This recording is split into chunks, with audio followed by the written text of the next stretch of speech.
So I'm here with Alida Solomon. So tell me the name of your restaurant and how it all started. The name of the restaurant is Tutti Matti, and I opened it when I was 28, so in 2002. I think when I opened the restaurant almost 17 years ago, there were two other predominant females in the business in Toronto, and I had just finished culinary school and gone to Italy. And in Italy, there were so many women in the kitchen, and then I came back to North America and was totally shocked. As a woman chef, I feel like you have so many challenges on a day-to-day basis because you are confronted by an industry that is incredibly male-dominated, from like your meat suppliers to your linen people to your vegetable people. I go to the food terminal myself to buy vegetables all the time, and there's no women out there. So I think that as the years go on, we are starting to see an increase of women in the business, but not so much in all aspects of the business. So why do you think that is? Why is it that the traditional role of women in the kitchen at home is very common, but that when it becomes professional, then it's not?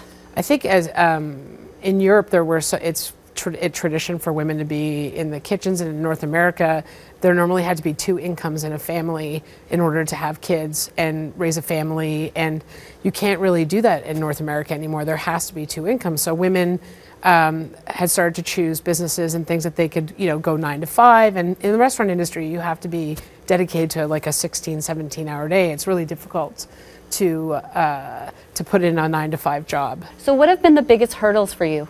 I had to make a decision if I wanted to be not just only a chef, but a restaurant owner. I had to make a decision what was going to be my priority.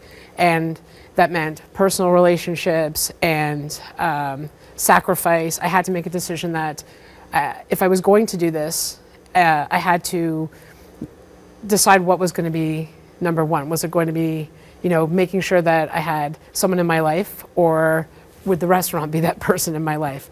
And I think that it's taken me 17 years to get to the point where I realized that you can have both.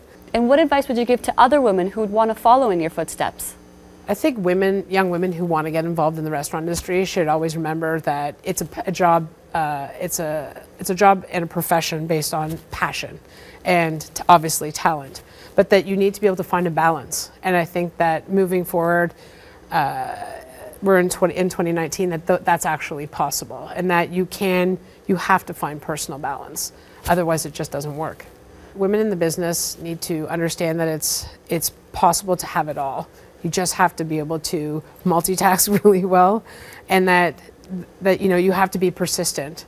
And that means in all parts of the restaurant industry, you should try and do everything. You're going to try butchering, and you have to try pastry, and you have to try everything, and then it actually makes it easier because then you become a full rounded chef and you have the ability to work in all different sections, which will take you much further.